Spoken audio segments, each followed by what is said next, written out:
Students, आज हम लोग देखेंगे लॉज ऑफ मोशन और फ्रिक्शन के एमसीक्यू। तो एक एक करके क्वेश्चन आएंगे, आप प्रैक्टिस करते जाओ पॉज लगा करके और फिर आंसर देखो। देखो फर्स्ट क्वेश्चन आया तुम्हारे स्क्रीन पे, while walking on ice one should take small steps to avoid slipping. Slipping avoid करने के लिए छोटे छोटे स्टेप्स लेने चाहिए जब भी आइस पे वॉकिंग करना हो। बड़े स्टेप्स लोगे तो स्लिपिंग टेंडेंसी ज़्यादा होगा, छोटे स्टेप से हमारा स्लिपिंग अवॉइड कर पाते हैं। This is because smaller steps ensure. Smaller steps क्या इंश्योर कर रहा है, इनमें से क्या चीज़ प्रोवाइड कर रहा है स्मॉलर जो हमारे स्टेप्स हैं। तो स्मॉलर स्टेप्स देखो, कभी भी अगर वॉकिंग होता है तो हम लोग जो फोर्स लगाते हैं ये इस तरह से फोर्स लगाते हैं। फोर्स तो भाई पैर से जो फोर्स हम लोग लगाते हैं वो इस तरह से टिल्ट करके, पूरा वर्टिकल ना लगा करके टिल्ट करते हैं। जब आप खड़े हो तो उस कंडीशन में तो भाई वर्टिकल फोर्स लगाते रहते हो, वर्टिकल फोर्स लगता है, उसके नॉर्मल मिलता है और आप स्टैंडिंग पोजीशन में रहते हैं। लेकिन वॉकिंग करने के लिए क्या करना होता है, तो थोड़ा टिल्ट करके फोर्स लगाने पड़ते हैं। तो थोड़ा टिल्ट करके फोर्स लगाओगे भाई तो इससे क्या होगा, रिएक्शन फोर्स मिलेगा। ऐसे ये रिएक्शन फोर्स ही है जो ग्राउंड पे ग्राउंड ने लगाया है मैन पे। ये तो मैन ने लगाया ऑन ग्राउंड, इससे तो इफेक्ट ग्राउंड पे आएगा, ये हमें कंसीडर नहीं करना है। लेकिन जो ग्राउंड रिएक्शन फोर्स देगा, मैन ने ऐसे टिल्ट करके फोर्स जो लगाया, उसका जो रिएक्शन फोर्स मिला, उसका एक कंपोनेंट यही नॉर्मल बनेगा और ये कंपोनेंट वही फ्रिक्शन है जो आपको एक्सेलरेट कराएगा, मोशन प्रोवाइड कराएगा। ये फ्रिक्शन है। जितना कम एंगल पे टिल्ट करोगे वर्टिकल से तो कम फ्रिक्शन का रिक्वायरमेंट होगा और वो तुम्हें मिल जाएगा, क्योंकि किसी भी सरफेस के लिए आइस का सरफेस में कोएफिशिएंट ऑफ फ्रिक्शन बहुत कम होता है और कम होने से क्या होगा, बहुत लिमिटेड अमाउंट में तुम्हें फ्रिक्शन मिल सकता है। उससे ज़्यादा का रिक्वायरमेंट बनाओगे स्लिपिंग हो जाएगा। इसलिए अगर स्मॉल स्टेप्स लेंगे तो थोड़ा टिल्ट करेंगे, थोड़ा सा 0.2 न्यूटन चाहिए, 0.3 न्यूटन फ्रिक्शन चाहिए, वो मिलेगा। लेकिन आप अगर ज़्यादा टिल्ट करके इस तरह से मान लो, ज़्यादा टिल्ट करके और इस तरह से फोर्स लगाते हो कि तुम्हें ये फ्रिक्शन फोर्स ही 6 न्यूटन चाहिए, तो उस कंडीशन में तुम्हें नहीं मिल सकता है, क्योंकि उतना ज़्यादा इसमें फ्रिक्शन होता ही नहीं है। Coefficient of friction is very small, so तुम्हें फ्रिक्शन का लिमिटेड वैल्यू ही मिल सकता है। बड़े स्टेप्स लोगे तो इसका मतलब ज़्यादा टिल्ट करके, ज़्यादा एंगल पे, एक स्टेप यहाँ है तो एक लेग यहाँ है तो दूसरा लेग यहाँ डालोगे, तो उस कंडीशन में ज़्यादा टिल्ट करके फोर्स लगाओगे। ज़्यादा टिल्ट करके फोर्स लगाने से स्लिपिंग टेंडेंसी बढ़ेगी। स्मॉल स्टेप्स लेंगे तो हमें कम फ्रिक्शन का रिक्वायरमेंट होगा, जो हमें फुलफिल होता रहेगा आइस पे भी, और इस तरह से हम लोग सेफली विदाउट स्कीडिंग चल सकेंगे, वॉक कर सकेंगे। So this small steps ensure smaller friction. Small step से स्मॉलर फ्रिक्शन इंश्योर होता है, जो कि हमें मिलता रहता है, और इस तरह से हम लोग सेफली विदाउट स्लिपिंग वॉक कर सकते हैं। सो ये ऑप्शन होना चाहिए। स्मॉल नॉर्मल फ्रिक्शन ऐसा नहीं है, नॉर्मल फोर्स तो हमारा उतना ही होता है, नॉर्मल तो फ्रिक्शन लगता भी नहीं है, हमेशा टेंडेंशियल होता है। लार्जर नॉर्मल फ्रिक्शन ऐसा नहीं होता, लार्जर फ्रिक्शन तो लार्जर फ्रिक्शन स्मॉल स्टेप नहीं इंश्योर करना। अगर हमारा लार्ज स्टेप लोगे तो लार्जर फ्रिक्शन का रिक्वायरमेंट कराएगा और वो तुम्हें फुलफिल नहीं होगा, स्लिपिंग टेंडेंसी आ जाएगी, इसलिए स्मॉल फ्रिक्शन इंश्योर करता है। चलो समझ गए इस क्वेश्चन को, आगे बढ़ते हैं हम लोग नेक्स्ट क्वेश्चन पे चलें। नेक्स्ट क्वेश्चन में देखो, a ball of mass m moves with speed v। Ball लगा कर ट्राई कर लो, एक small m mass ball move कर रहा है स्पीड से, and strikes normally with the ball and reflected back normally. जैसे गया वापस वैसे ही आ गया normally, that is perpendicularly. If its time of contact with the ball is t, then the force exerted by the ball on ball. ठीक है भाई, force exerted by ball on the ball ये हमें चाहिए, ऑन बॉल चाहिए। तो तुम्हें पता है action reaction force equal and opposite होते हैं, तो फोर्स ऑन बॉल जो बॉल लगाएगा उसी के इक्वल एंड अपोजिट बॉल भी बॉल पे लगाएगा, दोनों इक्वल एंड अपोजिट होते हैं। इसलिए किसी एक का वैल्यू मिल गया तो तुम्हें दोनों वैल्यू मिल जाएंगे, force on ball, force on ball, दोनों मिल जाएंगे। ये निकालना ईजी है, क्योंकि फोर्स ऑन बॉल हम लोग आराम से निकाल सकते हैं। कैसे भाई, तो स्मॉल काम करते हैं तुम्हें क्या, तो बॉल में change in momentum upon time. Force होता है rate of change of momentum, force on ball तो चेंज इन मोमेंटम का rate of the ball. Net force on a system, यहाँ सिस्टम बॉल हो गया, तो force net force on ball on system is equal to rate of change in momentum of the system. मतलब कौन system, ball system. Ball system के लिए हम लोग ये काम करेंगे। तो बॉल में चेंज इन मोमेंटम निकालेंगे भाई, तो बॉल में चेंज इन मोमेंटम, ये तो रिटर्न बैक हुआ है, मीन्स कोलिजन हुआ समझो। अगर मैं इसको दिखाऊं इस तरह समझो, वॉल है, इस वॉल पे कोलिजन हुआ, बॉल आया ऐसे v स्पीड से और ऐसे चला गया, फिर वापस v स्पीड से बाउंस बैक किया है सेम स्पीड से। क्वेश्चन में लिखा था reflected back normally, reflected back normally, speed का कोई मेंशन नहीं, it means with the same speed ये रिफ्लेक्ट बैक हुआ, तो v स्पीड से आया, v स्पीड से चला गया। तो फाइनल मोमेंटम, अगर हम लोग फाइनल मोमेंटम समझते हैं mv, तो इनिशियल मोमेंटम था माइनस mv। क्यों भाई? फाइनल मोमेंटम अगर ये समझते हो इस डायरेक्शन में, इट मींस इस डायरेक्शन को तुमने पॉजिटिव ले लिया, तभी फाइनल मोमेंटम तुमने पॉजिटिव लिखा mv माइनस इनिशियल मोमेंटम तुम्हें लिखना पड़ेगा माइनस mv, क्योंकि ये है mv फाइनल मोमेंटम, तो ये है mv इनिशियल मोमेंटम, ये डायरेक्शन पॉजिटिव लिया तभी तुमने फाइनल मोमेंटम mv लिखा। mv लिखा मींस ये जिधर है उसी को पॉजिटिव लिया गया, तो ये अगर पॉजिटिव लिया गया है इस डायरेक्शन में, तो स्टार्टिंग का जो इनिशियल मोमेंटम था बिफोर स्ट्राइकिंग वो तो राइटवर्ड था, तो माइनस mv लिखने पड़ेंगे। ये है total change in momentum divided by time interval, जो भी टाइम इंटरवल t दिया हुआ है क्वेश्चन में वो लिखेंगे। सो क्या मिल जाएगा 2mv divided by t, this will be the force on ball, और इतना ही वैल्यू का फोर्स लगेगा ऑन बॉल, तो 2mv upon t, 2mv upon t वाला ऑप्शन सेलेक्ट कर लेंगे, काम हो जाएगा। ठीक है, इस तरह से ये भी काम कर लेंगे। चलो नेक्स्ट क्वेश्चन को देखो भाई, इस पे ट्राई करो। If tension in the cable of 1000 kg elevator, 1000 kg elevator है भाई, लिफ्ट, टेंशन अगर हमारा 1000 kg वेट है, देन द एलिवेटर इज, देखो भाई ये तो एलिवेटर जो लिफ्ट है तो खुद ही मास उसका 1000 kg है, और कह रहा है कि इसके केबल में जो टेंशन है, तो टेंशन का वैल्यू कितना है भाई, तो 1000 kg वेट, 1000 kg वेट का मतलब हो गया 1000 kg मास का जो वेट होगा वो, इट मीन्स 1000 मास हो गया 1000 kg इंटू जी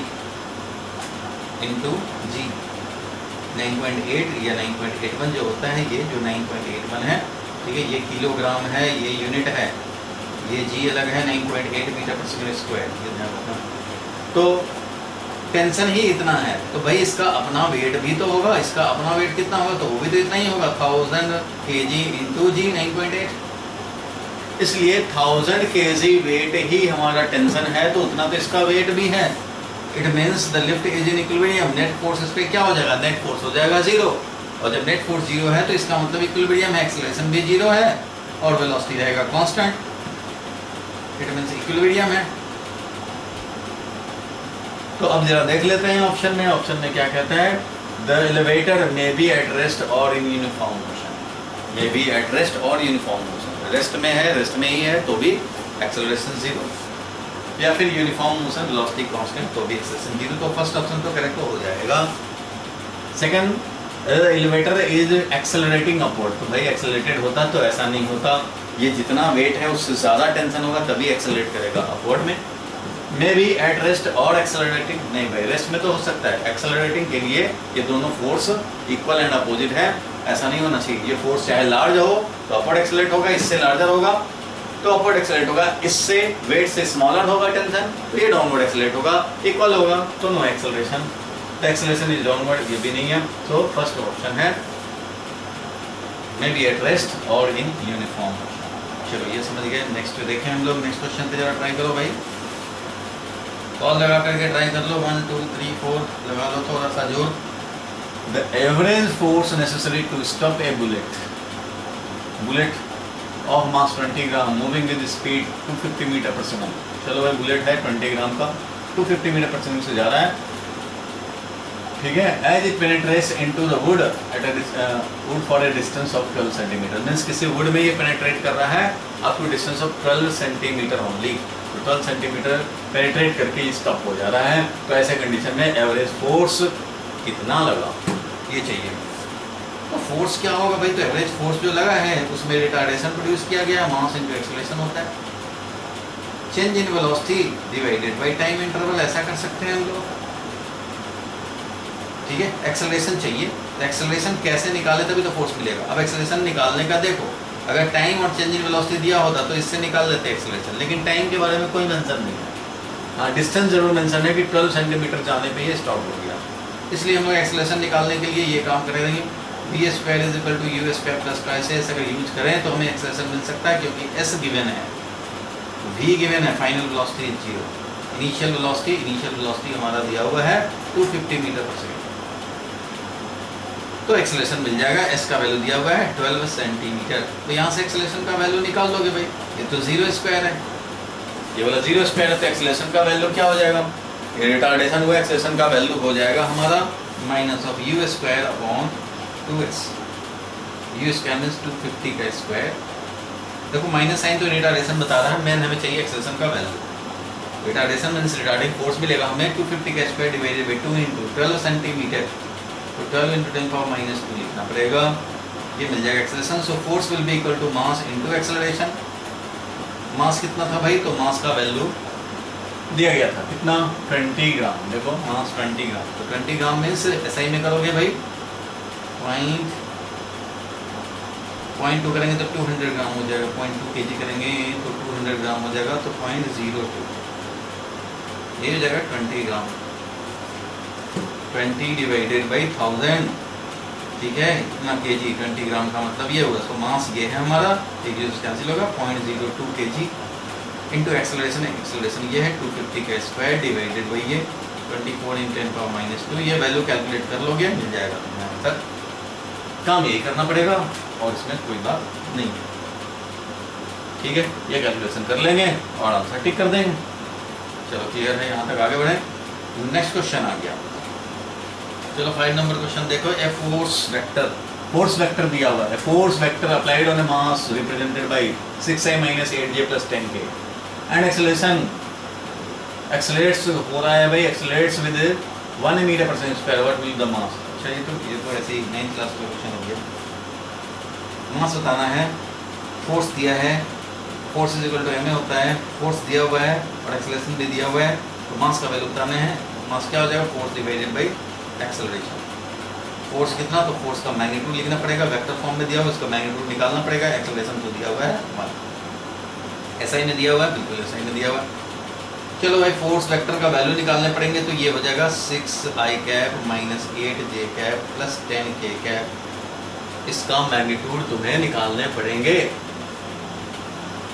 तो कोई बात नहीं, इसका मैग्नीट्यूड निकाल लिया जाए भाई, तो इसका वैल्यू क्या आ जाएगा, इसका वैल्यू हम निकाल सकते हैं, डिवाइडेड बाई 1 है एक्सेलरेशन, तो 6 का स्क्वायर 36, 8 का स्क्वायर 64, 10 का स्क्वायर 100, इस तरह से मिल जाएगा, इस वेक्टर का मैग्नीट्यूड तो ऐसे ही होता है, ये हो गया कितना भाई, ये हो गया तुम्हारा 100 और 100 200 मीन्स कितना हो गया 10√2 हो गया, तो 10√2 is the value of mass, तो 10√2 मिल गया, 10√2 ऑप्शन में टिक कर देंगे, सिंपल क्वेश्चन था, force is equal to mass into acceleration, mass निकालना था, force divided by acceleration, force का value divided by acceleration, force का वैल्यू निकाला डिवाइडेड बाय एक्सेलरेशन किया, एक्सेलरेशन 1 है इसलिए एक्सेलरेशन 1 है, समझो 1 आता जा रहा है, लिखो जा मत लिखो 1, तो 10√2 kg ये मिल गया हमें मास, इस तरह से मिल जाएगा। चलो आगे बढ़ते हैं हम लोग, फिर देखो इसमें थोड़ा कैलकुलेशन करने पड़ेंगे, करो जरा अपने खुद से ट्राई करो एक बार, एलिवेटर ऑफ विंग,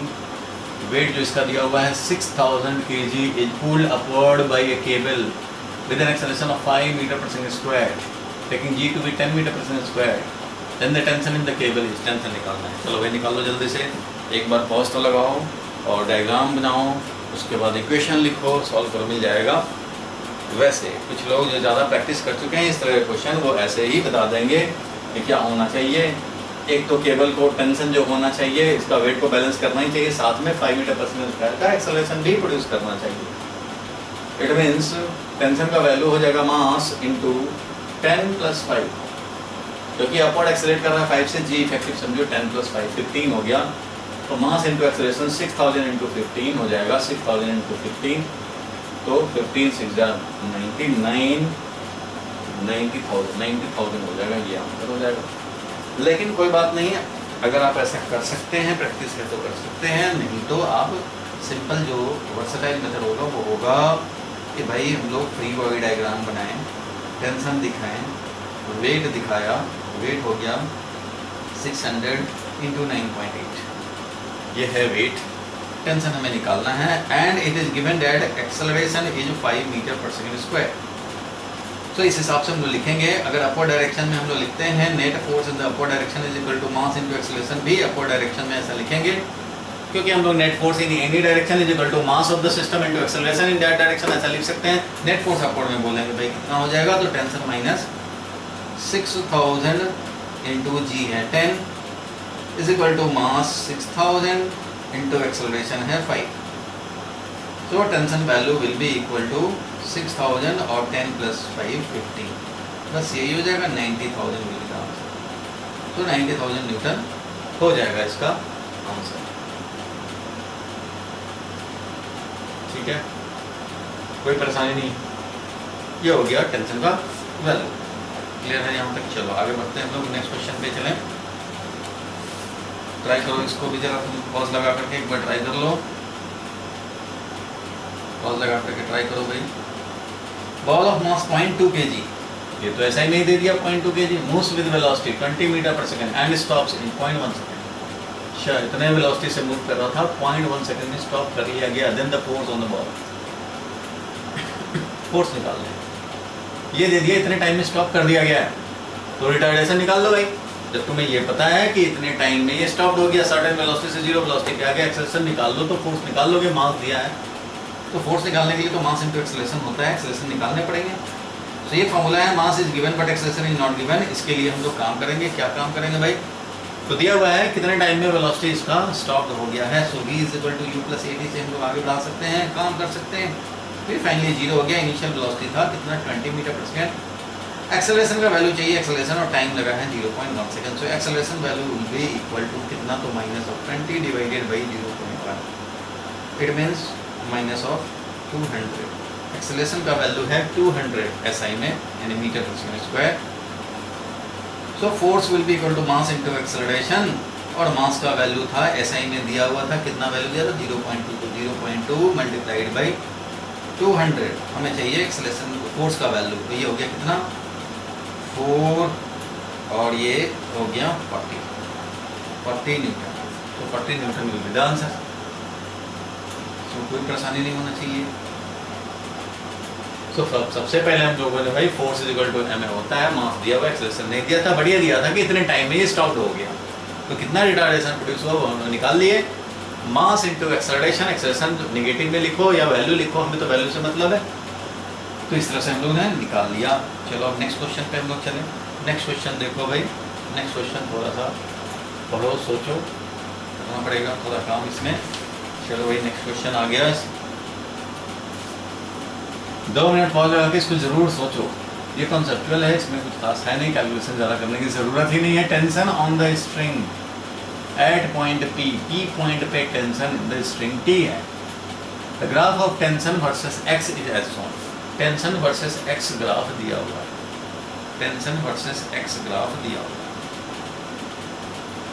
मतलब ये x है, देखो यहाँ से मेजर हो रहा है x, P और ऊपर रहता तो और बड़ा x होता, और अगर x 0 हो जाए तो P यहाँ हो जाए।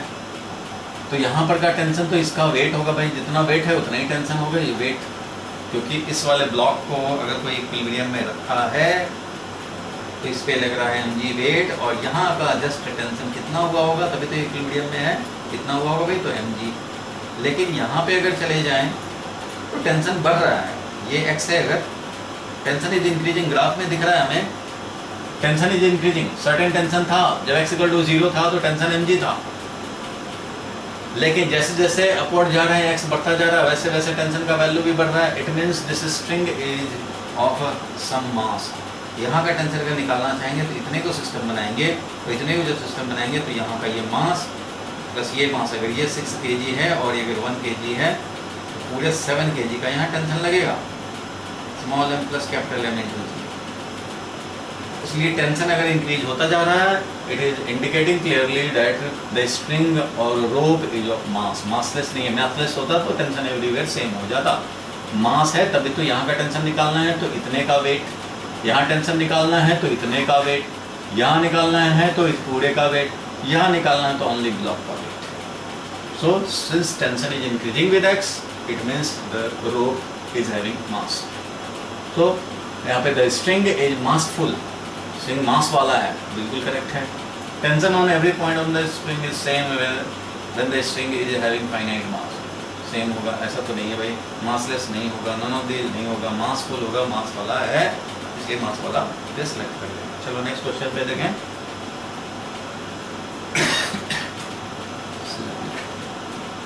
चलो भाई इसको भी ट्राई करो जरा पॉज लगा करके, ये इंपॉर्टेंट क्वेश्चन है, अच्छा question. n bullets each of mass m small m। सोच लो एक बार, क्वेश्चन पढ़ लो, आराम से सोचो, ट्राई करो थोड़ा।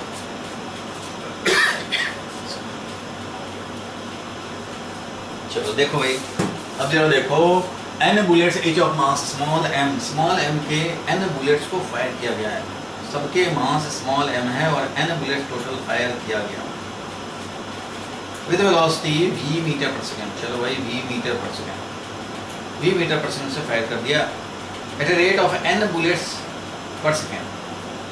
अच्छा, बुलेट फायर करने का ये रेट है n बुलेट्स पर सेकंड, अच्छी बात है। On a ball reaction force offered by the ball to the bullet, reaction force, ये कितना फोर्स लगाएगा भाई, जितना तुम फोर्स लगाओगे बुलेट जितना फोर्स लगाएगा उतना ही ये भी फोर्स लगाएगा, एक्शन रिएक्शन फोर्स।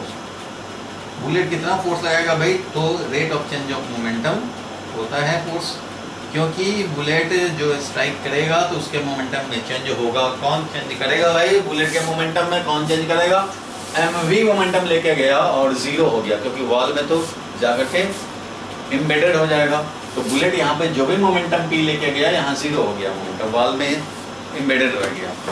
सो मोमेंटम में क्या चेंज हुआ, p जाकर जीरो हो गया, mv जाकर जीरो हो गया। सो चेंज इन मोमेंटम, एक बुलेट स्ट्राइक करता है तो चेंज इन मोमेंटम mv। एक सेकंड में मान लो 10 बुलेट स्ट्राइक किए तो कितना चेंज इन मोमेंटम हुआ एक सेकंड में, तो 10 mv चेंज हुआ, क्योंकि एक सेकंड में 10 बुलेट स्ट्राइक किए और एक बुलेट स्ट्राइक करने का मतलब है चेंज इन मोमेंटम mv से जीरो होना। सो एक बुलेट ने mv मोमेंटम चेंज किया, ऐसे ऐसे एक सेकंड में तुमने n बुलेट्स फायर किए। क्वेश्चन में दिया है n बुलेट्स पर सेकंड, तो 1 सेकंड में इतना ही तो चेंज इन मोमेंटम है।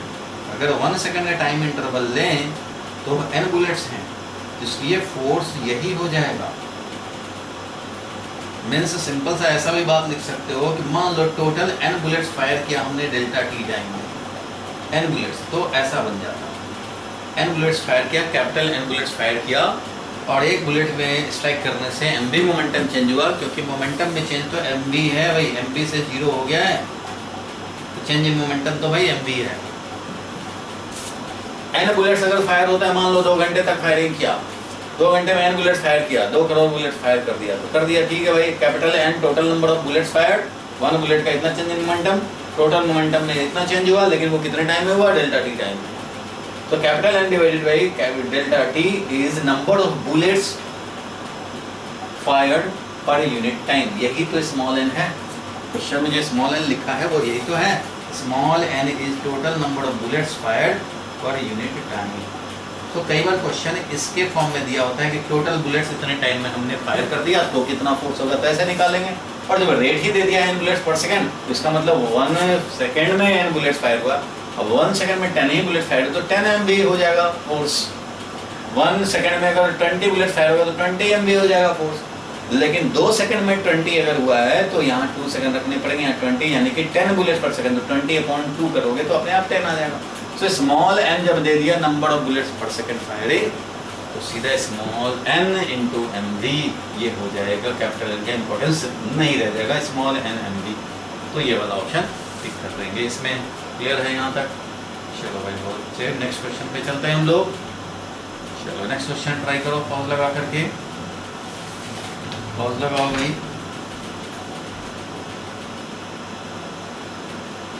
A block A kept on an inclined surface just begin to slide if inclination is 30 degree। Question लिखा है कि 30 डिग्री इंक्लिनेशन पे ही ये बुलेट, ये हमारा ब्लॉक स्लाइड करना शुरू किया। On the verge of sliding that is angle of repose, इसका मतलब 30 डिग्री। तुम्हें पता ही एंगल ऑफ रिपोज इतना एंगल ऑफ इंक्लिनेशन हो जाए तो ब्लॉक रखा हुआ इस पे स्लाइड करने लग जाएगा। तो इसलिए यहाँ पे जो भी इस ब्लॉक और सरफेस के बीच का है उसका हम लोग लिख सकते हैं कि एंगल ऑफ रिपोज जो होता है tan inverse mu s. Angle of friction भी यही होता था, याद होगा। तो एंगल ऑफ रिपोज की यहाँ बात अभी हो रही है, क्योंकि sliding on the verge of sliding तभी आता है जब एंगल ऑफ रिपोज इतना इसका एंगल ऑफ इंक्लिनेशन हो जाए। तो एंगल ऑफ इंक्लिनेशन इतना है, चलो ठीक है भाई। अब इसके आगे देखें, if the block is replaced, block को रिप्लेस किया बाई अनदर ब्लॉक बी, ये ए था, बी से जब इसको रिप्लेस किया उस समय ये 40 डिग्री पर स्लाइडिंग शुरू किया, क्वेश्चन लिखा है, and it is found that it just begins to slide if the inclination is 40 degree. तो ऐसे कंडीशन में इसका अल्फा जो है वो 40 डिग्री है, ठीक है, बहुत अच्छी, कोई बात नहीं है। ऐसे कंडीशन में 40 डिग्री एंगल ऑफ इंक्लिनेशन तुम्हें दिख रहा है, एंगल ऑफ रिपोज दिख रहा है, तो बताने हैं हमें कि mass of A is less than mass of B, या all the three are possible, या mass of A is greater than mass of B, mass of A mass of B बताने हैं कौन लार्ज या इक्वल। तो भाई देखो यहाँ एंगल ऑफ रिपोज जो है वो क्या है, वो है tan इनवर्स म्यूनस डैश।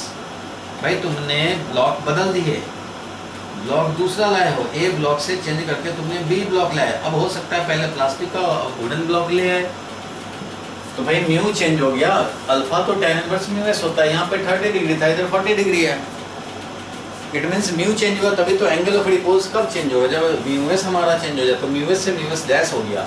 अब इंक्लाइन प्लेन तो वही है, बस एंगल ऑफ इंक्लिनेशन चेंज किया है, तो ब्लॉक दूसरा लाए तो दूसरा मटेरियल आया, दूसरा मटेरियल आया तो एंगल ऑफ रिपोज चेंज हो गया। अब ये प्लास्टिक का अगर बॉल हो तो 30 डिग्री पे ही on the verge of motion आएगा, वुड का है तो 40 डिग्री है तो 40 डिग्री पे ही on the verge of motion आएगा। अब ये प्लास्टिक का बॉल चाहे 2 kg का हो या ये 10 kg का हो, उससे कोई फर्क नहीं पड़ता, ये तो मटेरियल डिपेंडेंट है, इसको मास डिपेंडेंट तो है नहीं, मास पे डिपेंडेंट है नहीं। अगर ये 2 kg का रखोगे वुडन ब्लॉक तब भी 40 पे ही स्लाइडिंग स्टार्ट करेगा, अगर 10 kg का होगा तो भी 40 पे ही स्लाइडिंग करेगा, 0.2 kg का हो तब भी ये उतने ही 40 डिग्री पे स्लाइडिंग शुरू करेगा। It means angle of repose is independent of the mass of the block. तो मास से कोई मतलब नहीं है, मास कम भी हो सकता है, ज़्यादा भी हो सकता है, मटेरियल डिपेंडेंट है। तुमने मटेरियल ऐसा लाया बी ब्लॉक का कि इस कंडीशन में हमारा एंगल ऑफ रिपोज 40 डिग्री हो गया। It does not depend on मास, इसलिए मास ऑफ ए अगर हम लोग कम भी रख दें, मटेरियल सेम रहे, मटेरियल हमारा प्लास्टिक था प्लास्टिक रहे, वुड था वुड रहे, तो हमारा प्लास्टिक का मास इससे ज़्यादा कम या इक्वल रखने से कोई फर्क नहीं पड़ता। तो ये हो सकता है कि मास ऑफ ए कम हो बी से, तब भी हमारा ऐसा कंडीशन मिल सकता है, और mass of A greater than mass of B हो तब भी ये कंडीशन मिल सकता है, ऊपर वाला प्लास्टिक है नीचे वाला समझो वुडन है, और मास इक्वल रहे तब भी होगा, मास से तो कोई मतलब ही नहीं। So all the 3 cases are possible, चाहे मास कम लो या ज़्यादा लो, मेन बात है कि तुमने एक लिया दूसरा मटेरियल लिया, इसका एंगल ऑफ रिपोज डिफरेंट है, that does not depend on mass, it only depends, angle of repose only depends on materials in contact, इसलिए यहाँ पे मास से कोई मतलब नहीं है। So all the 3 cases are possible. अगर ये 2 kg का प्लास्टिक ब्लॉक था और ये 2 kg का वुडन ब्लॉक लाए, 40 kg पे स्लाइडिंग शुरू कर रहा है, 1 kg का लाओगे तब भी 40 पे स्लाइडिंग करेगा, वुडन रहे बस, और 10 kg का लाएंगे तब भी 40 पे स्लाइडिंग करेगा, और 100 kg का भी लाएंगे तब भी 40 पे स्लाइडिंग करेगा। सो इंडिपेंडेंट ऑफ मास है, मास से कोई मतलब नहीं है, सो सारे पॉसिबिलिटीज हो जाएंगे पॉसिबल। चलो नेक्स्ट क्वेश्चन देखा जाए। 11 नंबर क्वेश्चन देखो, ये ball of mass 0.5 kg is moving with velocity 2 metre पर सेकंड, 0.5 kg 2 मीटर पर सेकंड से मूव कर रहा है, strikes a ball normally and bounce back with the same speed. चलो बॉल पे स्ट्राइक किया, वापस आया उसी स्पीड से। If the time of contact between the ball and the ball is 1 millisecond, the average force exerted by the ball on the block on the ball कितना होगा। तो ऐसा क्वेश्चन अभी देखा था हम लोगों ने। करना क्या होता है कि कोई भी बॉल है जिस स्पीड से गया उस स्पीड से वापस आया, फोर्स निकालने हैं तो तुम्हें पता ही है Newton second law, change in momentum का रेट चाहिए। फोर्स यही होता है, अगर बॉल पे देखोगे तो change in momentum of ball निकालने होंगे, वॉल पे देखोगे तो वॉल में चेंज इन मोमेंटम, तो वॉल का चेंज इन मोमेंटम का तुम्हें कुछ भी नहीं पता है, वॉल तो वही का वही है। इसलिए यहाँ पे जो चेंज दिए हुए हैं वो बॉल का दिया हुआ है कि बॉल स्ट्राइक किया उसी से वापस आया। It means we can easily find change in momentum of the ball. तो बॉल का मोमेंटम में चेंज निकालो, डिवाइडेड बाई टाइम करो, तो उससे तुम्हें क्या मिलेगा, फोर्स ऑन बॉल मिलेगा, क्योंकि तुमने बॉल के मोमेंटम में चेंज का रेट निकाला है, तो तुम्हें फोर्स जो मिलेगा delta P by delta T से, वो जिसका चेंज इन मोमेंटम का रेट निकाला है उसी सिस्टम पे लगने वाला फोर्स, यानी बॉल पे लगने वाला फोर्स मिलेगा। तो फोर्स ऑन बॉल ऐसा मिलेगा, बट तुम्हें पता है कि force on ball is equal and opposite of force on ball. तो एक्शन रिएक्शन फोर्स से इक्वल एंड अपोजिट होते हैं, कोई भी एक निकल जाए दूसरे का भी वैल्यू उतना ही होगा। तो इसके अकॉर्डिंगली हम लोग काम कर देंगे। अब बताओ भाई कितना हो जाएगा फोर्स ऑन बॉल, तो फोर्स ऑन बॉल हो जाएगा चेंज इन मोमेंटम, तो भाई mv मोमेंटम लेके गया लेकिन पहले माइनस mv लेके आया था, तो mv माइनस माइनस mv और डिवाइडेड बाई टाइम। कितना टाइम भाई, तो टाइम दिया हुआ है, टाइम ऑफ कांटेक्ट दिया हुआ है 1 मिली सेकंड। 1 मिली सेकंड मीन्स 1 × 10⁻³ सेकंड। और mv 2 इंटू मास कितना था भाई 0.5 मीन्स हाफ, और v कितना था, तो ये था 2 मीटर पर सेकंड। ये मिल गया 1 × 10⁻³ तो ये 2 से 2 कैंसिल हो गया, 2 × 10⁻³ 2 × 10⁻³ मीन्स 2000 न्यूटन। तो 2000 Newton will be the force, 2000 Newton will be the force. Calculation आप एक बार चेक कर लो अपने हिसाब से, कोई कैलकुलेशन में मिस्टेक ना हुआ हो। बाकी कॉन्सेप्ट यही काम करने हैं। mv लेके गया, mv लेके वापस आया, तो चेंज इन मोमेंटम 2mv। ऐसे भी सोचो, अभी मत सोचना है mv लेके गया mv लेके वापस आया तो चेंज इन मोमेंटम 0, ऐसा नहीं सोचते, क्योंकि momentum is a vector quantity और उसको वेक्टर की तरह ही ट्रीट करेंगे। सो अगर mv लेके वापस गया है तो माइनस mv लेके आया था, तो mv final momentum minus mv करेंगे, तो इस हिसाब से 2mv चेंज इन मोमेंटम मिलेगा डिवाइडेड बाई टाइम करेंगे। वेक्टर है, वेक्टर की तरह ही डील करेंगे, कोई उसमें स्केलर वाला काम नहीं कर सकते, ठीक है। चाहे तो ijk में लिखो और सिंपली एक ही डायरेक्शन में गया वापस आ गया तो एक पॉजिटिव एक नेगेटिव होगा, अगर ये पॉजिटिव तो ये नेगेटिव, और ये पॉजिटिव तो ये नेगेटिव, तो ऐसा हम लोग निकाल सकते हैं। इस तरह से निकाल लिया। 2000 न्यूटन हमें वैल्यू से मतलब था, 2000 न्यूटन ऐसा लिख देंगे। फोर्स ऑन बॉल निकला है, यही फोर्स ऑन बॉल भी है, इक्वल है ना, अपोजिट। चलो नेक्स्ट क्वेश्चन पे आ जाए। चलो नेक्स्ट क्वेश्चन देखो भाई। A truck and a car moving with equal velocity, if equal retarding force is applied, equal retarding force अगर हम लोगों ने अप्लाई किया, retarding force equal लगा दिए, ठीक है, by the brake, both stops after certain distance, truck will cover less distance और car will cover less distance, ये बताना है भाई। तो stopping distance तुम्हें निकालना है। देखो कि दोनों equal velocity means velocity is same, यहाँ पे क्या सेम है वो जानना जरूरी है, कंपेयर करना है। इसलिए वेलोसिटी कांस्टेंट है तो वेलोसिटी के टर्म में हम लोग स्टॉपिंग डिस्टेंस निकालना चाहेंगे। देखो स्टॉपिंग डिस्टेंस कैसे निकालोगे, दोनों पे इक्वल रिटार्डिंग फोर्स लगाए हैं भाई, इक्वल रिटार्डिंग फोर्स लगाए हैं, कोई बात नहीं। इसको हम लोगों ने स्टॉपिंग डिस्टेंस निकालना है, तो तुम्हें पता है फाइनल वेलोसिटी 0 हो जाती है, मींस इनिशियल वेलोसिटी दोनों का सेम था, तो फाइनल वेलोसिटी तो 0 होना है। किसी के लिए भी निकालोगे तो ये काम करोगे, इनिशियल वेलोसिटी हमारा u था, मान लो u0 था, plus 2 into acceleration into s तो निकालना है हमें। रिटार्डिंग फोर्स लगाए हो, यहाँ से देखो s का वैल्यू हो जाएगा -u0² 2 इंटू एक्सेलरेशन, तो भाई एक्सेलरेशन कितना होगा, तो f डिवाइडेड बाई मास होगा, f डिवाइडेड बाई मास होगा, ये है क्लियर।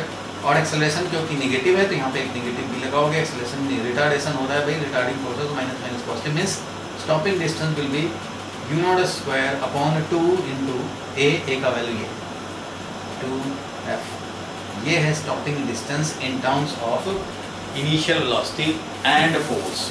क्यों इनिशियल वेलोसिटी एंड फोर्स के टर्म में निकाला, क्योंकि इनिशियल वेलोसिटी दोनों केस में सेम है, दोनों कार और ट्रक के केस में, एंड रिटार्डिंग फोर्स जो लगाए हैं वो भी सेम है। इसलिए जब हम लोग इसमें रेशियो निकालेंगे, मान लो एस कार और एस ट्रक का अगर रेशियो निकालेंगे तो देख रहे हो ये डायरेक्टली प्रोपोर्शनल टू मास है, फोर्स सेम है दोनों में, इनिशियल वेलोसिटी सेम है, 2 तो रहेगा ही, तो मास पे डायरेक्टली प्रोपोर्शनल है। Stopping distance is proportional to mass, it means ज़्यादा मास ज़्यादा स्टॉपिंग डिस्टेंस, तो mass of the car mass of the truck है ये रेशियो में ही होगा। रेशियो निकालना हो तो यहाँ पे कौन ज़्यादा स्टॉपिंग डिस्टेंस रखेगा भाई, तो जिसका ज़्यादा मास उसका ज़्यादा स्टॉपिंग डिस्टेंस, तो truck will move more, truck will cover less distance, ये नहीं होगा। Car will cover less distance, हाँ भाई कार का कम मास है तो कम डिस्टेंस कवर करेगा, तो car will cover less distance. देखो इसमें सिर्फ मास हमारा वेरिएबल है और कोई दोनों केस में अलग अलग नहीं है, दोनों केस में u0 will be same.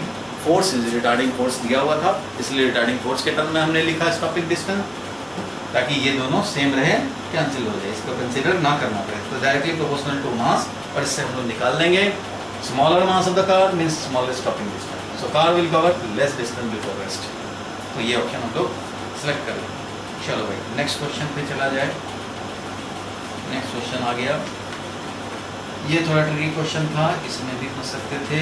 Circular motion का एप्लीकेशन है, ये एप्लीकेटिव क्वेश्चन है। क्या था क्वेश्चन, जरा उसको देख लिया जाए एक नज़र।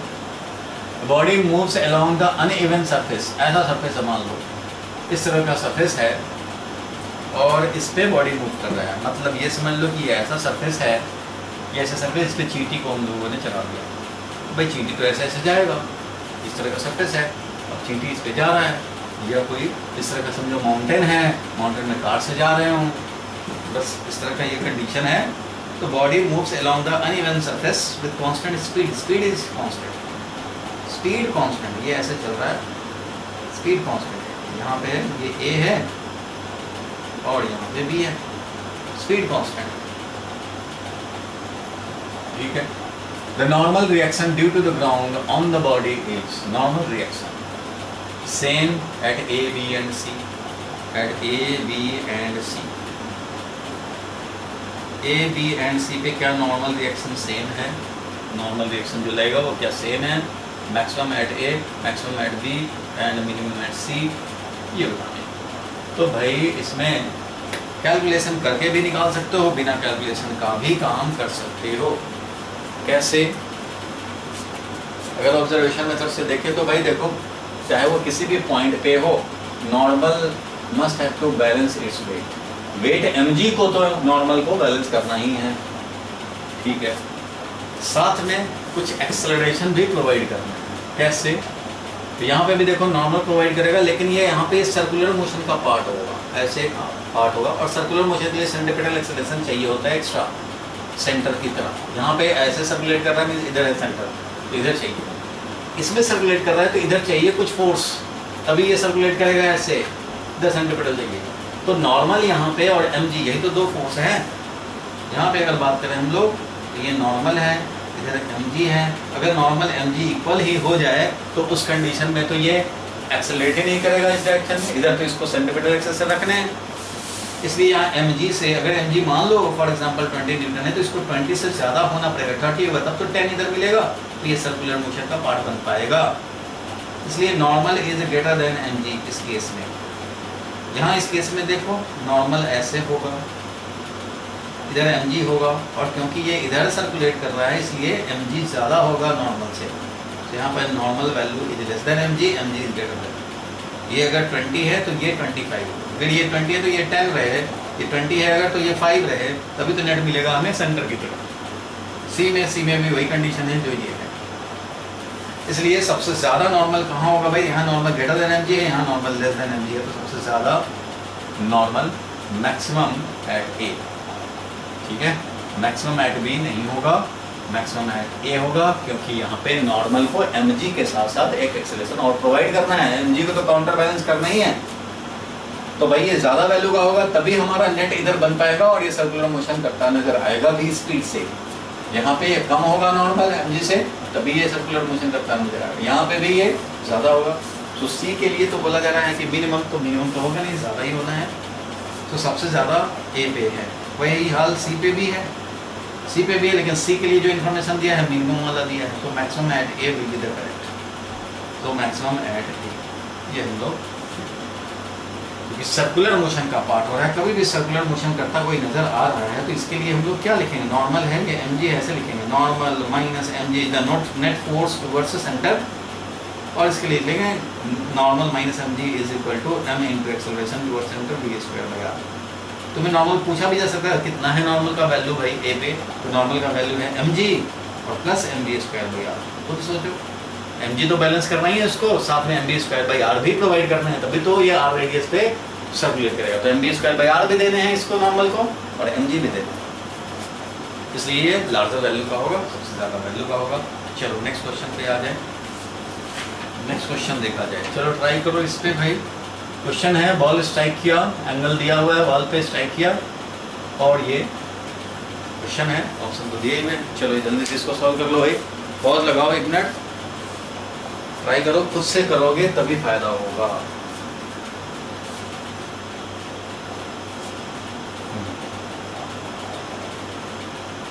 क्वेश्चन लिखा है ए बॉल, यहाँ पे आ गया question number,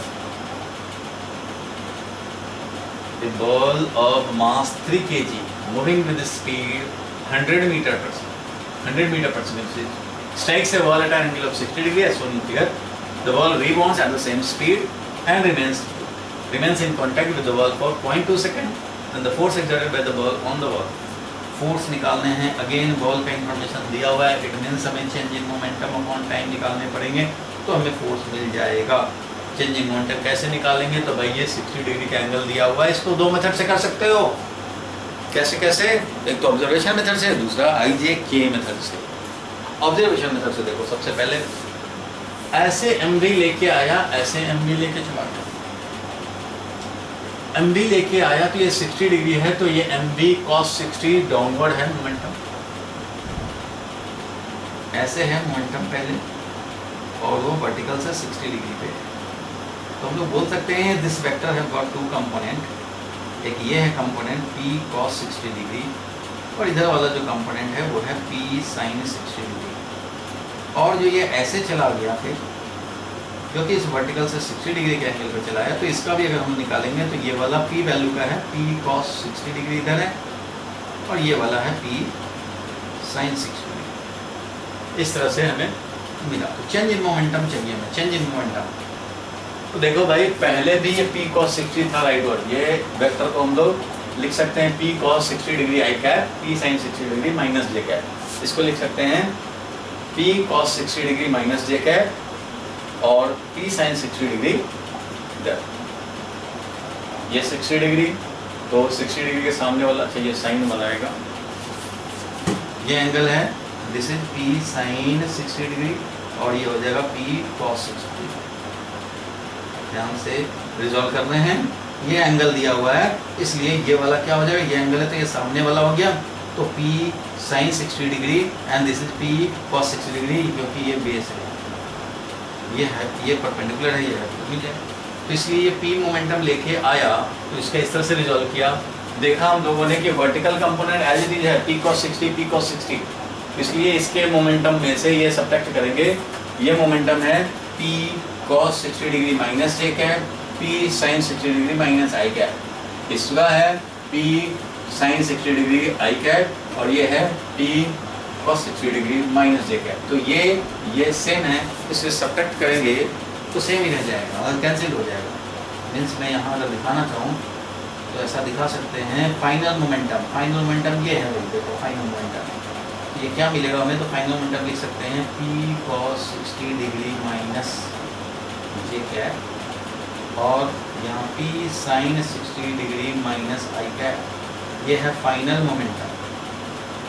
minus initial momentum करेंगे तो इनिशियल मोमेंटम है ये वाला, जिसमें लिखेंगे P sin 60 degree, P sin 60 degree I cap में है, और प्लस P cos 60 डिग्री वो है minus J cap.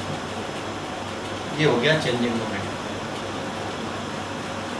Divided by करेंगे पूरे का टाइम, डिवाइडेड बाई टाइम करेंगे, लास्ट डिवाइडेड बाई टाइम तो करना ही है, ठीक है, डिवाइडेड बाई टाइम करना है। तो इसमें देख रहे हो कि P cos 60 डिग्री वाला कैंसिल हो जाएगा, माइनस J कैप और ये माइनस J कैप कैंसिल हो जाएंगे, और बच जाएगा जो चेंज इन मोमेंटम यानी फोर्स के एक्सप्रेशन के लिए जो बचेगा वो बचेगा P cos 60 डिग्री, ये तो कैंसिल हो चुका है, P sin 60 degree minus I cap और minus P sin 60 degree I cap, that is minus 2 times P sin 60 degree I cap. ये मिला डिवाइडेड बाई टाइम, ये मिला, दैट इज माइनस 2, और P का वैल्यू है mv, मास का वैल्यू दिया हुआ है, मास है 3 kg, तो वेलोसिटी है 100 मीटर पर सेकेंड, sin 60 है √3/2, I कैप तो बाई डायरेक्शन में यूज होगा, और टाइम कितना लगा है 0.2 सेकेंड।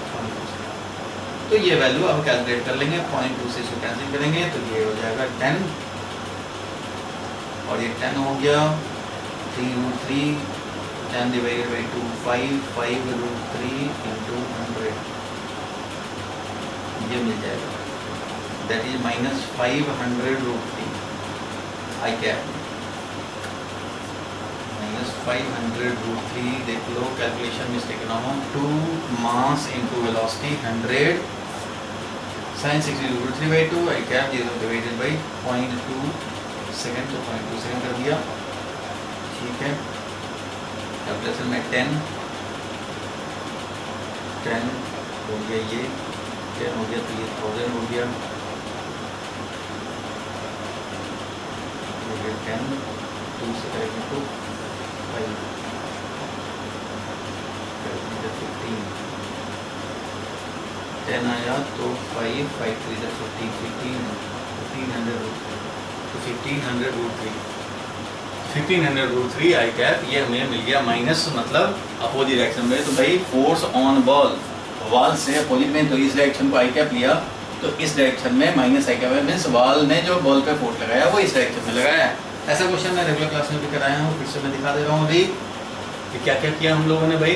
तो सबसे पहले हम लोगों ने देखा इनिशियल मोमेंटम ये है, फाइनल मोमेंटम ये है फाइनल मोमेंटम, और ये था इनिशियल मोमेंटम। हमें चाहिए फोर्स जो कि होता है change in momentum upon time. Final momentum जो रिप्रेजेंट किया हम लोगों ने, इसको लिखा, तो रिजॉल्व करके लिखेंगे P cos 60 degree minus J cap, P cos 60 degree minus J cap, और P sin 60 degree minus I cap, P sin 60 degree minus I cap. और माइनस इनिशियल मोमेंटम करना था, तो इनिशियल मोमेंटम ये है P sin 60 degree I cap में, P sin 60 degree I cap में, and P cos 60 degree minus J cap में। अब इस पूरे में से इसको सब्ट्रैक्ट करोगे तो ये कैंसिल हो जाएगा, माइनस जे कैप वाला कैंसिल, ये माइनस हो रहा है। अब इसमें से सब्ट्रैक्ट करेंगे इसको, minus P sin 60 degree I cap minus P sin 60 degree I cap minus 2 times P sin 60 degree I cap divided by time. Values रख देंगे, कैलकुलेशन मिस्टेक नहीं करेंगे, वैल्यूज रख दिया, और इस तरह से -15√3 वैल्यू का आ गया। क्लियर है? यहाँ तक लिखने की ज़रूरत हो तो लिख सकते हो। ये था क्वेश्चन और हम लोगों ने सॉल्व कर लिया। अब 15√3 वाले को टिक लगा देंगे और हो जाएगा काम। चलो भाई नेक्स्ट क्वेश्चन हम लोग देखा जाए, नोट करने का काम पॉज लगा करके किया करो। नेक्स्ट क्वेश्चन देखो, 15 number question. A body is imparted motion from rest to move in a straight line। चलो स्ट्रेट लाइन मूव करने के लिए हम लोगों ने मोशन इम्पार्ट किया। It is then obstructed by an opposite force। Opposite force, चलो भाई इसको मोशन कराया इधर और बाद में इसको हम लोगों ने अपोजिट में फोर्स लगाया। तो भाई रिटार्ड करते करते फिर स्टॉप होगा और क्या होगा, ऐसे फोर्स अगर कंटिन्यूसली लगा दे इसके अपोजिट में तो ये रिटार्ड करता हुआ जाएगा और धीरे धीरे क्या होगा, स्टॉप हो जाएगा। कोई बात नहीं, देखते हैं हम लोग। तो ऑप्शंस जो दिए हुए हैं, द बॉडी में नेसेसरली चेंज द डायरेक्शन। अच्छा ये तो जरूरी नहीं कि डायरेक्शन चेंज हो जाए, क्यों चेंज होगा, डायरेक्शन तो चेंज बिल्कुल नहीं होगा, नेसेसरीली जरूरी नहीं है। क्योंकि देखो भाई ये ऐसे वेलोसिटी राइटवर्ड है, फोर्स अगर लेफ्टवर्ड लग रहा हो तो धीरे धीरे रिटार्ड करेगा, और जब ये स्टॉप हो जाएगा तब भी फोर्स लगना बंद नहीं होगा, तब जाकर ये मोशन फिर इधर करना शुरू कर देगा। ठीक वैसे ही एग्जांपल हो गया जैसे कि वर्टिकली अपवर्ड जा रहा हो और ग्रेविटी लग रहा हो, तो धीरे धीरे रिटार्ड होगा, फिर जब स्टॉप होगा फिर वापस आएगा। तो जरूरी नहीं है कि डायरेक्शन चेंज हो जाए, डायरेक्शन चेंज तब होगा जब फोर्स कंटिन्यूसली लग रहा है और स्टॉप होने के बाद भी लग रहा है। सो बॉडी में नेसेसरीली चेंज डायरेक्शन, ऐसा कोई जरूरी नहीं है कि डायरेक्शन चेंज कर ले। The body is sure to slow down, हाँ स्लो डाउन होना जरूर श्योर है, अभी स्लो डाउन तो होगा, फोर्स जैसे ही लगाओगे अपोजिट में स्लो डाउन होना शुरू हो जाएगा, तो ये स्लो डाउन तो होगा और फाइनली स्टॉप होकर तभी आगे, उतने टाइम का आगे का इन्फॉर्मेशन नहीं दिया है कि आगे हम लोगों ने फोर्स कंटिन्यू रखा कि नहीं रखा। हाँ जरूर ऑब्स्टेकल लगाया हम लोगों ने, अपोजिंग फोर्स लगाया, तो the body is sure to slow down, ये तो करेक्ट हो जाएगा। The body is necessarily continue to move in the same direction, ऐसा नहीं है, कोई भी चीज़ नेसेसरी नहीं है, बस ये है कि स्लो डाउन जरूर हो जाएगा, क्योंकि अपोजिट में फोर्स है। बाइक जा रहा है ऐसे और तुमने फोर्स लगाया ऐसे, तो भाई ये स्लो डाउन तो होगा ही, तो ये कंफर्म है, इसलिए इसको हम लोग टिक करेंगे। चलो, length of a string is L1 and L2 when the stretching when stretched with a force of 4 Newton and 5 Newton respectively, तो नेचुरल लेंथ क्या होगा। स्प्रिंग फोर्स के बारे में आपने पढ़ाई होगा, उसका यूज करने पड़ेंगे भाई। तो कह रहा है कि L1 और L2 ये स्प्रिंग का लेंथ है, length of A spring L1 and L2 है, कब, जब हमने 4 न्यूटन 5 न्यूटन से स्ट्रेचिंग किया है, फोर्स लगाया है। चलो भाई दोनों को रिप्रेजेंट कर देते हैं। हमने इधर फोर्स लगाया 4 न्यूटन, तो इसका लेंथ है L1, जब हमने स्प्रिंग को फोर्स लगाया 5 न्यूटन इधर से 5 न्यूटन इधर से, तो इस पे है L2 यहाँ। इट मीन्स ये हो जाएगा फोर्स जो 4 न्यूटन है इज इक्वल टू kx होता है, k into x force, spring force is equal to kx। ये माइनस के एक्स लिखते हैं रिस्टोरिंग नेचर दिखाने के लिए, कोई बात नहीं, माइनस ही लिख लो, माइनस के, और x का वैल्यू हो जाएगा L1 क्योंकि इसका फाइनल लेंथ है, ओरिजिनल लेंथ अगर L0 था तो L0 लिखेंगे, तो L1 माइनस L0 लिख दूंगा ऐसे। ये 5 न्यूटन वाला तो 5 इज इक्वल टू माइनस के, और इस कंडीशन में L2 है तो L2 माइनस L0, यही है चेंज इन लेंथ, यही है चेंज इन लेंथ, के x तो होता है चेंज इन लेंथ, बस ये है। तो इसको रेशियो ले लीजिए भाई, 5/4 करें तो हमारा के कैंसिल हो जाएगा, माइनस के कैंसिल हो जाएगा, के कैंसिल हो जाएगा, और ये क्या बच जाएगा भाई, तो 5/4 करें तो L2 minus L0 divided by L1 minus L0। यहाँ से हम लोग को L0 निकालने पड़ेंगे, रेशियो में लिया, अब L0 का वैल्यू निकालना है, क्रॉस मल्टीप्लिकेशन कर लो भाई, 5L1 minus 5L0 is equal to 4L2 minus 4L0, और इससे हमें मिल जाएगा, ये 5L0 को उधर ले जाएंगे तो ये 5L0 यानी कि L0 बच जाएगा, इधर हो जाएगा 5L1 माइनस 4L2, तो L0 का वैल्यू आ जाएगा 5L1 minus 4L2, 5L1 minus 4L2 ये आ जाएगा, और इस तरह से हम लोग आंसर कर लेंगे। ठीक है, फोर्स से स्ट्रेचिंग फोर्स लगेगा, F is equal to kx होता है माइनस k इंटू एक्स, एक्स का value new length minus original length, उस तरह से इसको स्ट्रेचिंग फोर्स 5 न्यूटन से लगाया, 5 is equal to minus kx, x का वैल्यू L2 माइनस L0, इस तरह से फोर्स लिखा, और हमने डिवाइड कर दिया 5/4 means equation 2 divided by equation 1 कर दिया, तो उस कंडीशन में हमें मिल गया ये रेशियो, और इसे सॉल्व कर दिया, ओरिजिनल लेंथ मिल जाएगा। चलो नेक्स्ट क्वेश्चन पे चलें भाई, चलो अब नेक्स्ट को ट्राई करो जरा पॉज लगा करके। Coin is dropped in a lift, lift में कॉइन को ड्रॉप किया, it takes time t1 to reach the floor when the lift is stationary, it takes time t2 when lift is moving up with constant acceleration. चलो stationary है तो चलो भाई ये जी acceleration से फॉल करेगा और आगे फ्लोर पे स्ट्राइक करेगा, लेकिन जब ये अपवर्ड एक्सेलरेटेड है, दूसरे केस में जब अपवर्ड कांस्टेंट एक्सेलरेशन है, जब अपवर्ड एक्सेलरेटेड है तो इफेक्टिवली जी बढ़ जाता है, याद होगा g प्लस ए हो जाता है, जी इफेक्टिव मीन्स ज़्यादा इफेक्टिव एक्सेलरेशन से चलेगा। अगर हम लोग बात करें लिफ्ट फ्रेम में, भाई लिफ्ट फ्रेम में अगर खड़े रहोगे ज़्यादा अच्छा रहेगा, लिफ्ट फ्रेम में हो तो तुम्हें भाई फ्लोर पे जब भी स्ट्राइक करेगा तुम्हें पता भी लग जाएगा।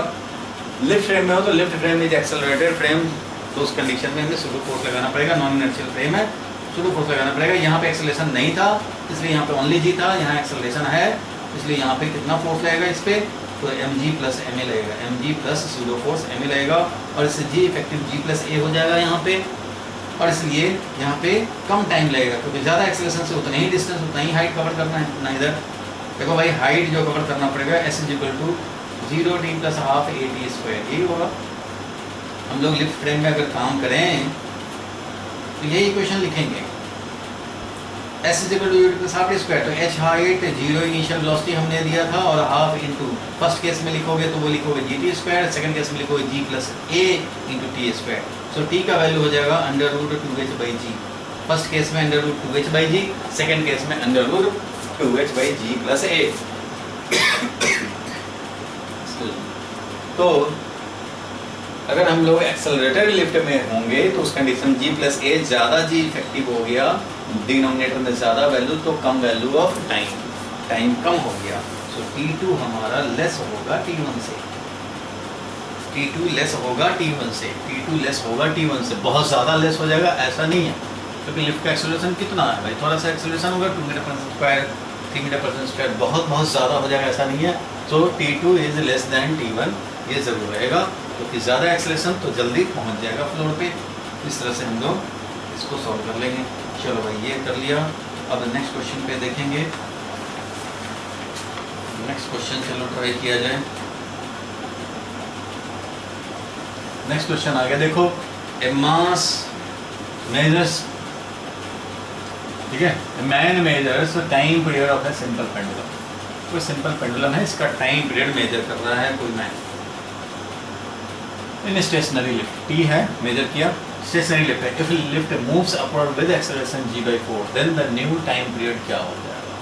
थोड़ा सा सिलेबस से हट जाएगा, क्योंकि ये एक्चुअली ज़्यादा चैप्टर 14 ऑसिलेशन में ये होता है। Time period of a simple pendulum जो होता है T=2π√L/g कोशिश करके समझ लो। इससे भी हम लोग जरूरी नहीं कि चैप्टर 14 में जाएंगे ऑसिलेशन में तभी ये करेंगे। सिंपल पेंडुलम का टाइम पीरियड का इतना फॉर्मूला तो आपको यूनिट एंड डायमेंशन में भी बताया गया था, डायमेंशनली भी डिराइव किया था 2π√L/g। तो पहले इसने मेजर किया स्टेशनरी लिफ्ट में तो ये आया, ये है भाई, ये तो होता ही है। अब न्यू कंडीशन में जब लिफ्ट एक्सेलरेटेड है अपवर्ड, तो तुम्हें पता है कि जी इफेक्टिव क्या हो जाता है, G+A हो जाता है। अगर एक्सेलरेशन से अपवर्ड जा रहा हो तो ये हो जाएगा इफेक्टिव, अब टाइम पीरियड ये हो जाएगा। तो बस इसके बेसिस पर हम निकाल सकते हैं कि न्यू टाइम पीरियड क्या हो जाएगा, 2π√, यहाँ पे था 2π√L अपॉन इफेक्टिव था 10, जी का वैल्यू 10 यानी जी, चलो जी रहने दें, तो जी के टर्म नहीं लिखा है यहाँ। L/G प्लस एक्सेलरेशन का वैल्यू लिखा है G/4, तो G/4 लिखेंगे। So new time period will be equal to 2π√L upon g, g का वैल्यू हो जाएगा, देखो यहाँ 4 एलसीएम लोगे 4G + G यानी 5G/4, ये मिल जाएगा हमें। इट मीन्स ये T डैश का वैल्यू हो जाएगा 2π√, ये 5/4 को अगर बाहर निकालो तो ये हो जाएगा 2/√5, 4 ऊपर जाएगा 2/√5 एंड √L/g रह जाएगा। 2π√L/g तो पहले वाला टाइम पीरियड था, तो 2/√5 इंटू पहले वाला टाइम पीरियड ये मिल जाएगा। इसलिए कितना हो गया, तो 2/√5 इंटू टाइम पहले वाला 2t/√5 ये वाला हो जाएगा। 2t/√5 is the new time period. पहले वाला टाइम पीरियड जो था उसके हम लोग बस जी इफेक्टिव चेंज होता है, since the elevator is lift is accelerated upward, so g effective will increase due to pseudo force. और आइए सूडो फोर्स का कॉन्सेप्ट, तो जी इफेक्टिव अपवर्ड एक्सेलरेटेड वाले में G+A होता है, डाउनवर्ड एक्सेलरेटेड हो जाता तो G-A जी इफेक्टिव हो जाता, तो भाई G+A हो गया, इसलिए G+A का वैल्यू G/4 रखा, इससे ये 5/4G हो गया, 5/4G हो गया, तो ये 4 ऊपर जाएगा, बाहर निकलेगा तो 2 बन जाएगा, 2/√5T कितना मिल जाएगा। चलो भाई इसको कर लो जल्दी से, नोट कर लो और नेक्स्ट क्वेश्चन पे हम लोग ट्राई करें। चलो भाई नेक्स्ट क्वेश्चन थोड़ा पॉज लगा करके ट्राई करो।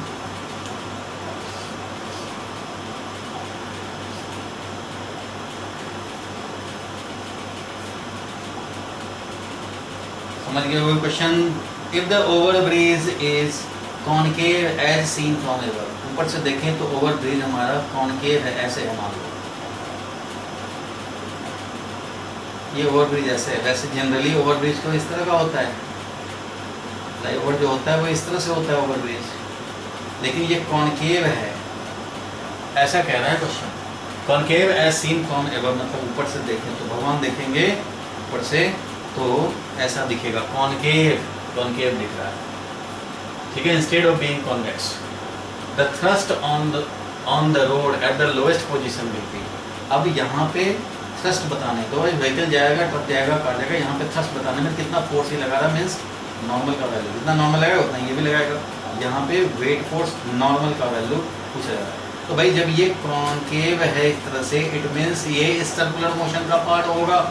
तो इसके लिए जब इक्वेशन लिखेंगे, net force towards centre is equal to mass into acceleration towards centre, because it is part of circular motion. तो सर्कुलर मोशन वाला इक्वेशन हमारा आएगा, नेट फोर्स टुवर्ड्स सेंटर क्या बन जाएगा भाई, तो नॉर्मल माइनस mg बन जाएगा, normal minus mg is equal to mv²/r। तो नॉर्मल का वैल्यू क्या हो जाएगा, mg माइनस से उधर जाकर प्लस हो जाएगा, mg प्लस mv² होगा। तो ये नॉर्मल का वैल्यू होगा, यही इतना फोर्स लगाएगा और इतना ही थ्रस्ट पाएगा इधर से भी।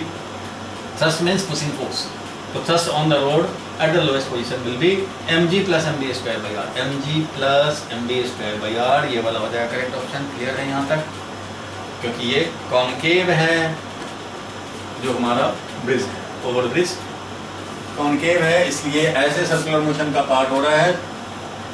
इट मीन्स टुवर्ड सेंटर जो रूट फोर्स लगेगा वो है n - mg = mv²/r, और इस तरह से हम लोग निकाल लिए। चलो क्लियर है यहाँ तक। नेक्स्ट क्वेश्चन देखें हम लोग, देखिए 20 नंबर क्वेश्चन जल्दी से देखो भाई। In an elevator moving vertically upward with acceleration g। अच्छा देखो इस बार एलिवेटर जो है वो अपवर्ड जा रहा है, इसका एक्सेलरेशन भी g है, एक्सेलरेशन ही g है, 10 मीटर/s से जा रहा है अपवर्ड में। चलो ये टेंशन भी लिफ्ट है, going upward with acceleration g, g acceleration से जा रहा है। The force exerted on the floor by the passenger of mass mh, passenger of mass m कितना फोर्स लगाएगा फ्लोर पे, मतलब ये नॉर्मल का वैल्यू मिल जाए, ये तो चाहिए हमें, कितना फोर्स लगाएगा, तो भाई पैसेंजर पे सोचो, इसी लिफ्ट में बगल में तुम खड़े होकर के देखो, इस पैसेंजर पे फोर्स लगने वाला एक है mg, एक है फ्लोर ने जो लगाया नॉर्मल एंड ये है, और एक अगर इस फ्रेम में हो, मान लो लिफ्ट फ्रेम में हम लोग बात कर रहे हैं, तो है भाई एक सूडो फोर्स, वो कितना, तो भाई सिंस अपवर्ड एक्सेलरेटेड है इसलिए डाउनवर्ड मिलेगा, मास इनटू एक्सेलरेशन, एक्सेलरेशन का वैल्यू जी है, तो mg लग गया। So N dash will be equal to N dash minus 2mg लिखेंगे, और ये लिफ्ट वाले फ्रेम में क्या एक्सेलरेशन मिलेगा, जीरो एक्सेलरेशन मिलेगा, मास इनटू जीरो, इसलिए एन डैश का वैल्यू हो जाएगा 2mg, तो एन डैश का वैल्यू 2mg है।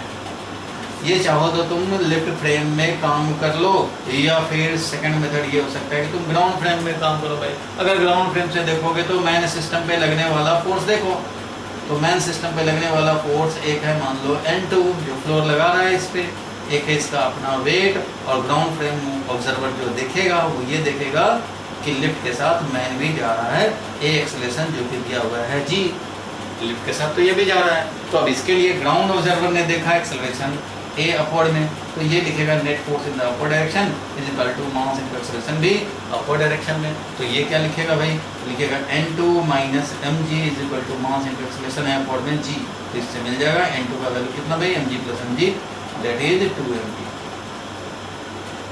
इसलिए 2mg तो होगा भाई नॉर्मल, चाहे आप ग्राउंड फ्रेम से कर लो काम या लिफ्ट फ्रेम से कर लो काम, दोनों में से किसी फ्रेम से काम करोगे 2mg, तो 2mg लगेगा इस पे फोर्स।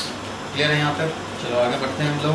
21 नंबर क्वेश्चन पॉज लगा करके जल्दी से ट्राई करो।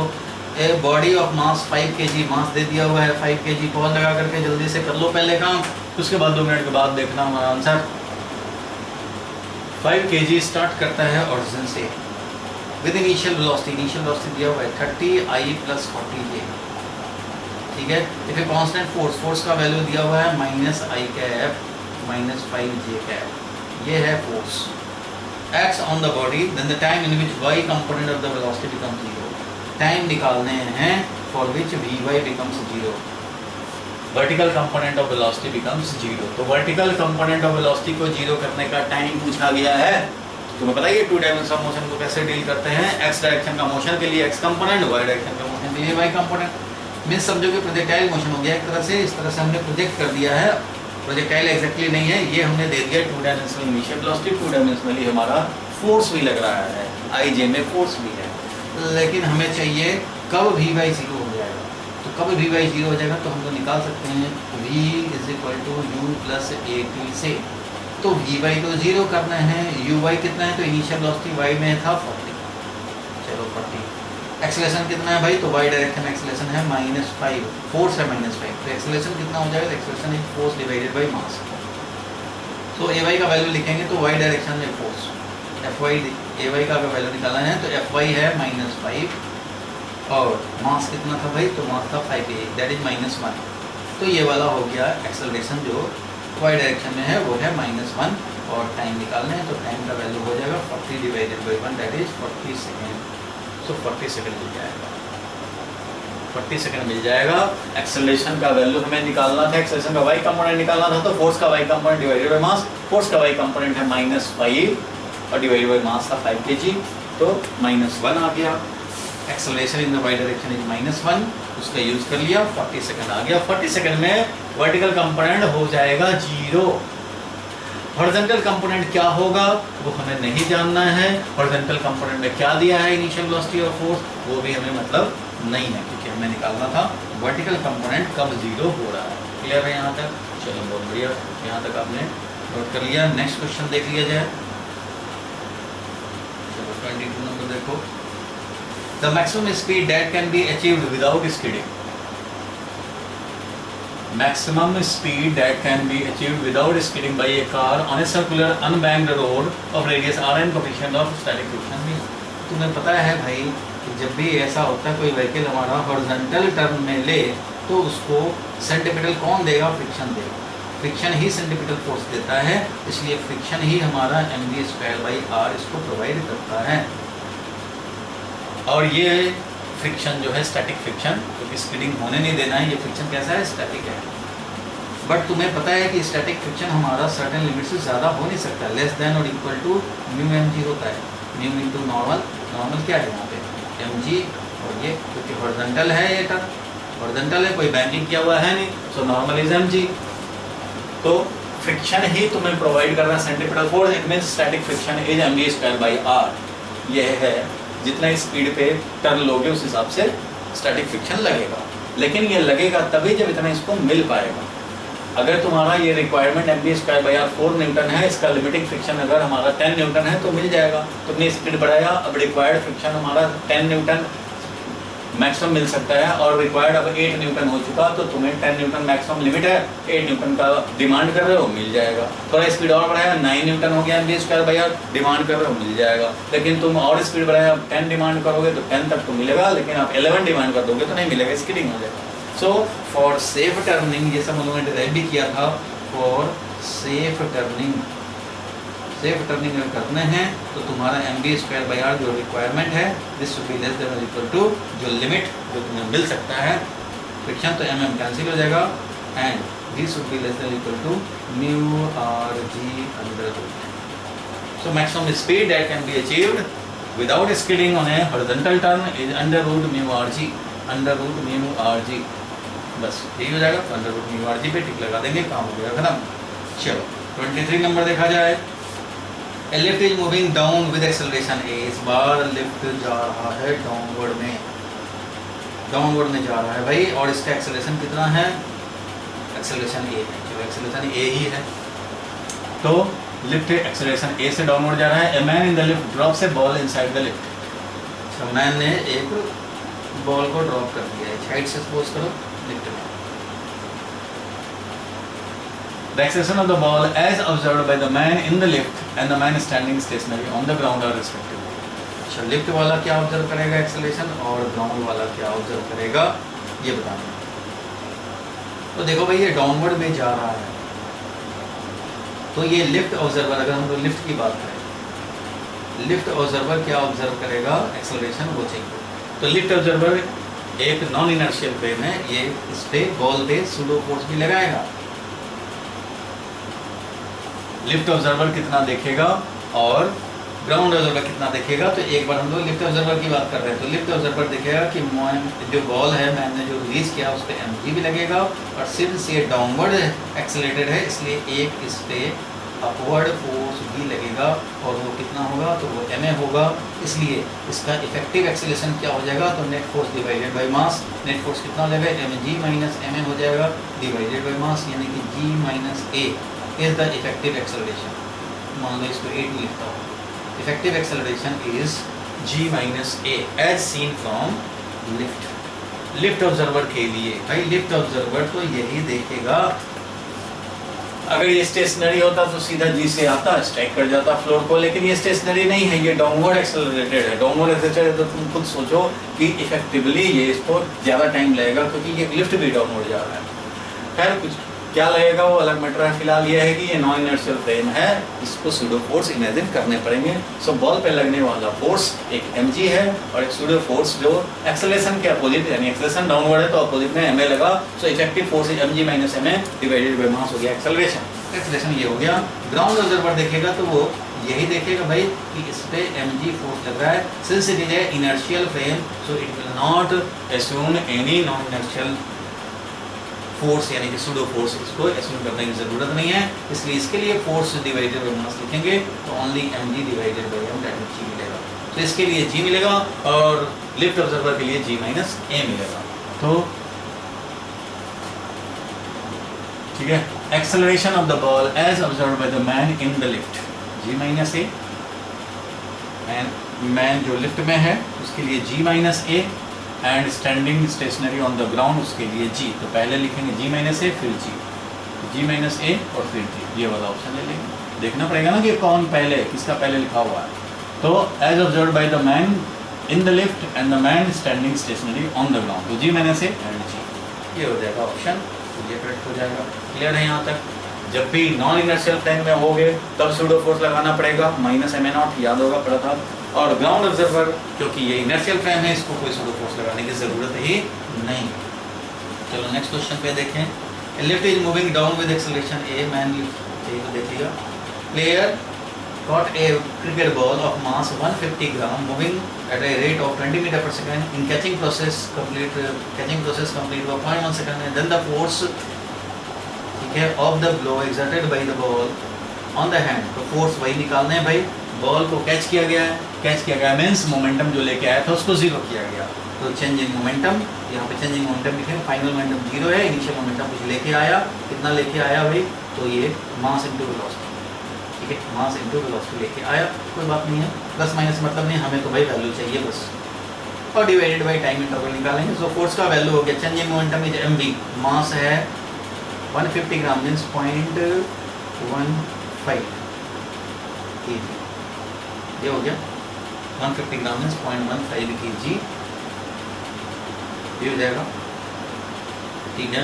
मास, वेलोसिटी कितना 20 मीटर पर second, divided by time, time कितना लगा 0.1 सेकंड, तो 0.1 सेकंड, इसलिए ये हो गया 0.15 मल्टीप्लाइड बाई 20 डिवाइडेड बाई 1 और ये और 10 आ गया, तो ये हो गया कितना भाई, तो ये हो गया तुम्हारा 0.3 और मल्टीप्लाइड बाई 100 दैट इज कितना 30 मीटर, तो ये मिल जाएगा 30 न्यूटन। कैलकुलेशन चेक कर लेना भाई, 30 न्यूटन, तो 30 न्यूटन पे टिक लगा देंगे, 30 न्यूटन हो जाएगा आंसर।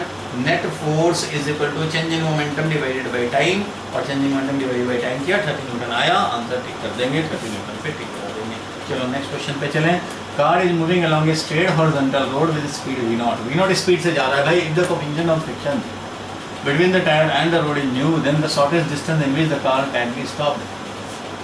अच्छा, तो इसका मतलब स्टॉपिंग डिस्टेंस ही तो निकालना, जो पहले भी निकाला था हम लोगों ने। v0 स्पीड से जा रहा है भाई और ये स्टॉप हो गया, फाइनल वेलोसिटी 0 हो गया, s का वैल्यू हमें चाहिए और इसको कोएफिशिएंट फ्रिक्शन दिया हुआ है, इसका मतलब जो रिटार्डिंग फोर्स जब इसको ब्रेक लगाया जाएगा, शॉर्टेस्ट डिस्टेंस मतलब मैक्सिमम रिटार्डिंग फोर्स लिया जाएगा। मैक्सिमम रिटार्डिंग फोर्स जो होगा वो FX max and limiting friction mu into mg, ये लगेगा mu into normal.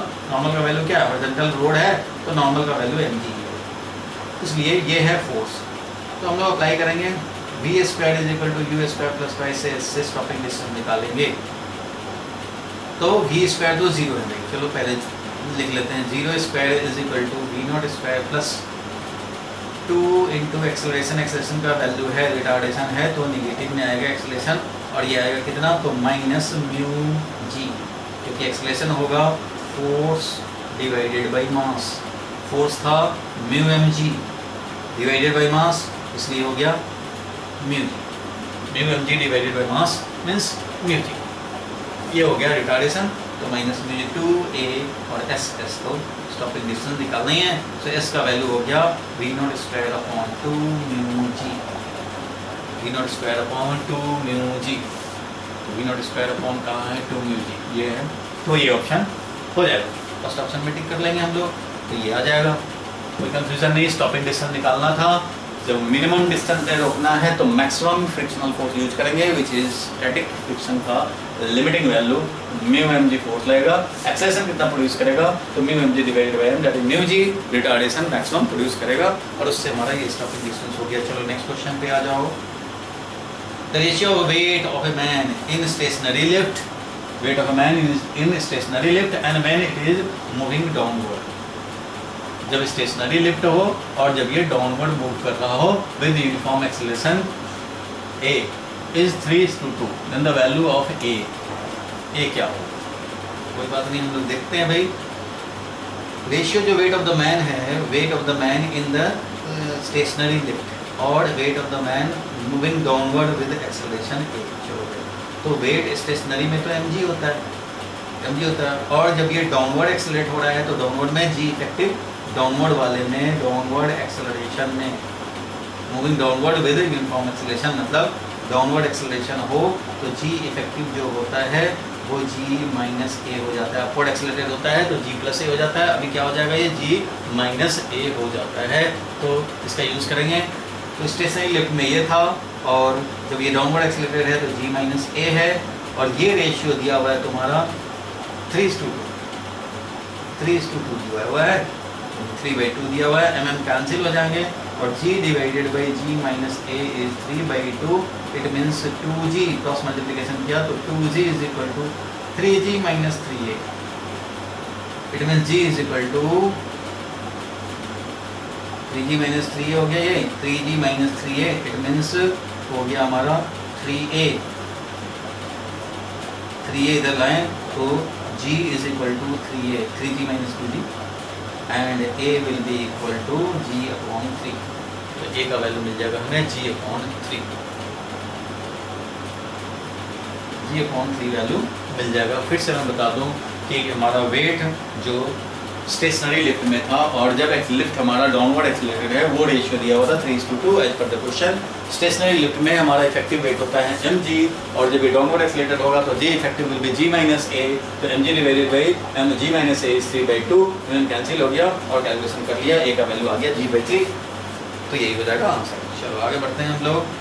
Next question, इसको ट्राई करो जल्दी से, इसको ट्राई किया जाए। 3 ब्लॉक्स हैं टुगेदर, 3 ब्लॉक्स हैं, इसको हम लोग जरा समझें, कोशिश करें इसको। कांस्टेंट फोर्स ऑफ 20 न्यूटन लगाया है भाई, applied on horizontal direction to the system of 3 blocks kept on a frictionless surface. कोई फ्रिक्शन नहीं है on the figure. The contact force between 3 and 2 block is N1 and between 2 kg and 5 kg block is N2। 3 और 2 में यहाँ पे N1 है तो इधर N2 है। 3, 2 एंड 5 यहाँ पे है N1 और यहाँ है N2, एक दूसरे पे लगा रहे हैं और ये ऐसे लगा रहा है फोर्स। तो खुद सोचो, हमें तो दिखाना है N1 लार्ज के N2 लार्ज, कैलकुलेट करना हो तो भी किया जा सकता है। फिलहाल ये कि ये फोर्स लगाया जा रहा है 20 न्यूटन, तो भाई ये फोर्स लगाया गया तो ये हमारा एक्सेलरेट होगा तीनों। यहाँ पे जो एक्सेलरेटर होगा उसका N2 निकालना है तो इसको सिस्टम बना लो भाई, ये वाले को 5 kg वाले को, तो ये यहाँ से जो N2 लगाएगा उसी से ये एक्सेलरेट करेगा rightward. So N2 is equal to 5 into जो भी एक्सेलरेशन होगा वो 5 इंटू a। और N1 का वैल्यू क्या होगा, तो N1 के लिए ये दोनों ब्लॉक मिलाकर के सिस्टम ले लो, ये वाला छोटा ब्लॉक और ये वाला ब्लॉक, यानी कि 5 और ये 2 दोनों को मिला लें तो यहाँ से N1 लग रहा है इस पर भाई, ये वाला N1 लगा रहा है।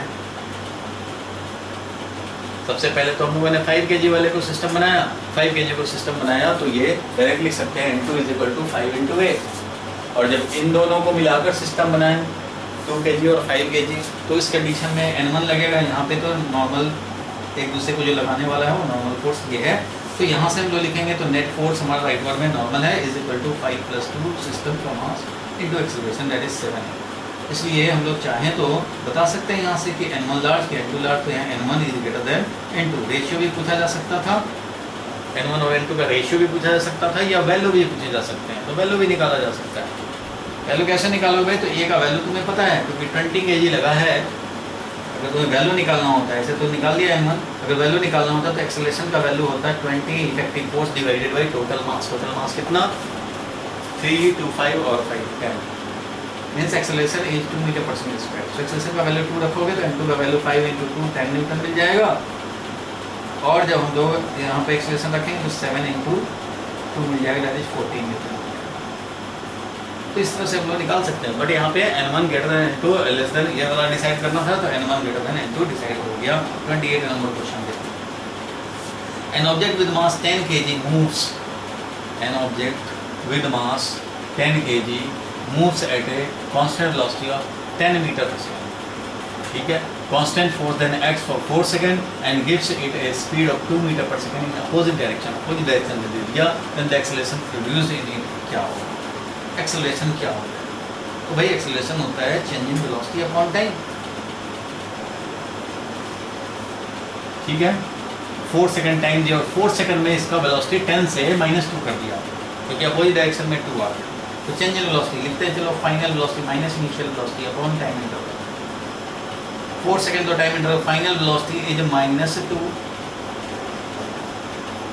इनिशियल वेलोसिटी इज 10, इसलिए हो गया -12/4 दैट इज -3। एक्सेलरेशन तो भाई -3 मीटर पर सेकंड स्क्वायर है।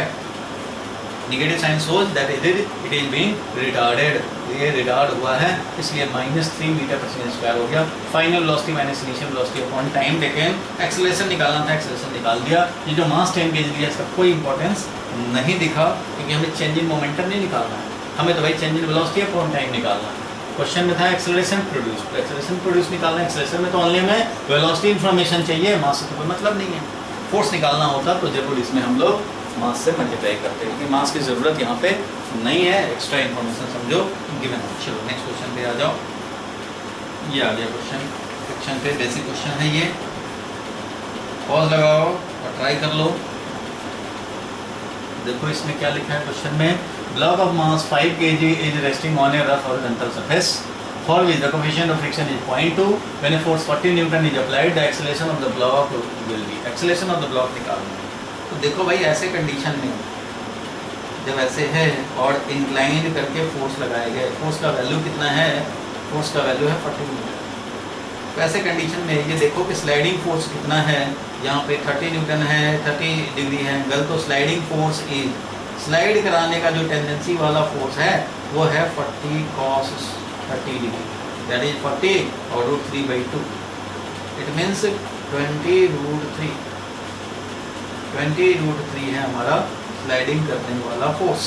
अब देखो कि यहाँ पे लिमिटिंग फ्रिक्शन कितना है, क्योंकि हमें फ्रिक्शन अगर चाहिए तो ये देखना पड़ेगा कि स्लिपिंग हुआ कि नहीं हुआ, स्लिपिंग हुआ तो काइनेटिक फ्रिक्शन, नहीं हुआ तो स्टैटिक फ्रिक्शन। तो यहाँ पे Fs max μs into n लिखेंगे, μs का वैल्यू दिया हुआ है कितना 0.2, और नॉर्मल का वैल्यू तुम्हें कैलकुलेट करना पड़ेगा। नॉर्मल का वैल्यू डायरेक्ट mg नहीं लिख सकते तुम, क्योंकि यहाँ पे इस फोर्स का एक वर्टिकल कंपोनेंट भी है। सो नॉर्मल का वैल्यू चलो इधर कैलकुलेट कर देता हूँ मैं। नॉर्मल का वैल्यू के लिए नॉर्मल जो लग रहा है n' अपवर्ड डायरेक्शन में, और इस f का एक कंपोनेंट आएगा कितना भाई, तो f sin 30 डिग्री, तो normal n' plus f sin 30 degree is equal to mg लिखेंगे, और इससे n' का वैल्यू मिलेगा। mg का वैल्यू कितना, तो मास था 5 kg यानी 50, मास कितना था भाई 5 kg यानी 50 minus 40 sine 30 degree, sine 30 degree is half, तो 40 माइनस 20, तो 50 माइनस 20 इज 30 न्यूटन। तो n' का वैल्यू 30 न्यूटन है, यहाँ 30 लगाएंगे, और ये 30 इंटू 0.2 कितना हो जाएगा भाई, तो ये हो जाएगा 6 न्यूटन, ठीक है। लिमिटिंग फ्रिक्शन जो है हमारा वो 6 न्यूटन है, जबकि स्लाइडिंग फोर्स लगा 20√3, तो ये तो बहुत ज़्यादा है। Sliding force is larger than limiting friction, limiting friction से ये ज़्यादा है, तो इसलिए स्लाइडिंग होगा, और जब स्लाइडिंग होगा तो कौन सा फ्रिक्शन लगेगा, काइनेटिक फ्रिक्शन लगेगा। काइनेटिक फ्रिक्शन कितना होता है, तो म्यू इंटू एन होता है। म्यू का वैल्यू कितना, तो म्यू का वैल्यू भी 0.2 ही लेंगे, और एन का वैल्यू था कितना भाई, तो एन का वैल्यू तो 30 था, इसलिए क्या मिल जाएगा हमें 6, ये मिलेगा हमें 6 Newton. So 6 Newton will be the kinetic friction. तो एक्सेलरेशन निकालना है, काइनेटिक फ्रिक्शन ये है, हमें एक्सेलरेशन निकालना है, एक्सेलरेशन ऑफ द ब्लॉक। तो acceleration will be effective force, तो फोर्स लगा है भाई, स्लाइडिंग फोर्स लगा है 40√3, स्लाइडिंग फोर्स था कितना 20√3 effective force minus 6 newton divided by mass, mass कितना था 5 kg, तो ये मिल जाएगा इसका वैल्यू। एक्सेलरेशन देखो भाई, सबसे पहले क्या किया आप समझ लो ध्यान से। सबसे पहले हमने स्लाइडिंग फोर्स निकाला, स्लाइड कराने का टेंडेंसी रखने वाला फोर्स क्या है भाई, तो F cos 30 degree, F cos 30 degree 20√3 आया, लार्ज वैल्यू है 20√3। अब यहाँ पे देखेंगे कि हम लोगों का लिमिटिंग फ्रिक्शन कितना है, क्योंकि हमें नहीं पता कि ये मोशन करा भी पाया कि नहीं करा पाया। तो यहाँ पे लिमिटिंग फ्रिक्शन निकाला वो 6 न्यूटन, 6 न्यूटन से तो ये बहुत ज़्यादा है, इट मीन स्लाइडिंग फोर्स ज़्यादा है, लिमिटिंग तो बहुत कम है, तो इसलिए स्लाइडिंग होगा, और स्लाइडिंग होगा तो कितना एक्सेलरेशन होगा, तो effective force divided by mass. Acceleration होता है effective force divided by mass. Effectively कितना फोर्स होगा भाई, तो राइटवर्ड डायरेक्शन में जो लगा है हमारा स्लाइडिंग फोर्स 20√3, वो minus kinetic friction 6 divided by मास, ये मिल गया। ये एक्सेलरेशन है, इसको सॉल्व करना पड़ेगा। ये 20√3 लोगे तो ये 32 के अराउंड आएगा, ये माइनस 6 डिवाइडेड बाई 5, और ये हो जाएगा तुम्हारा 6, अगर यहाँ से कट कर दे तो 24 हो जाएगा, 26 हो जाएगा डिवाइडेड बाई 5 पॉइंट समथिंग आ जाएगा, यानी कि 5.7 वाला जो ऑप्शन दे रहा है तो वही करेक्ट रहेगा। तो ये अप्रॉक्सीमेट, ये सब मैं अप्रॉक्सीमेट लिखा, 20√3 का वैल्यू मैंने 32 लिख दिया, हो सकता है 33 है, हो सकता है 34 है, ठीक है, इस तरह से हमने एक्सेलरेशन निकाल लिया। क्योंकि एक्सेलरेशन निकालने के लिए इस पे एक जो फोर्स लगा है, इधर वाला स्लाइडिंग फोर्स और इधर लगा है फ्रिक्शन, तो ये नेट फोर्स हो गया। तो sliding force minus friction divided by total mass, ये हो गया एक्सेलरेशन। तो इस तरह से एक्सेलरेशन का वैल्यू निकाल लेंगे और मिल जाएगा। क्लियर है यहाँ तक? चलो ये लास्ट क्वेश्चन है, इसको देख लिया जाए जल्दी से। और क्वेश्चन, लास्ट क्वेश्चन, इसको देखो जल्दी से, ट्राई करो इसको। Mass A 10 kg, coefficient of static friction 0.2, coefficient of kinetic friction भी 0.2, एक ही दे देता भाई शिक्षा। Mass of B just start motion, B block का क्या मास हो कि मोशन जस्ट स्टार्ट हो, जस्ट स्टार्ट होने के लिए। तो देखो भाई, टॉप जो ब्लॉक है जो हॉरिजॉन्टल सरफेस पे है, इस ब्लॉक के लिए जो कि 10 kg का है, इसको स्लाइडिंग होने के लिए यहाँ का लिमिटिंग फ्रिक्शन जस्ट ओवरकम करना होगा, तभी ये on the verge of motion आएगा। It means tension required, tension जो होगा यहाँ पे, ये एफ एक्स मैक्स का वैल्यू जब तक नहीं होगा तब तक ये मोशन होने नहीं देगा।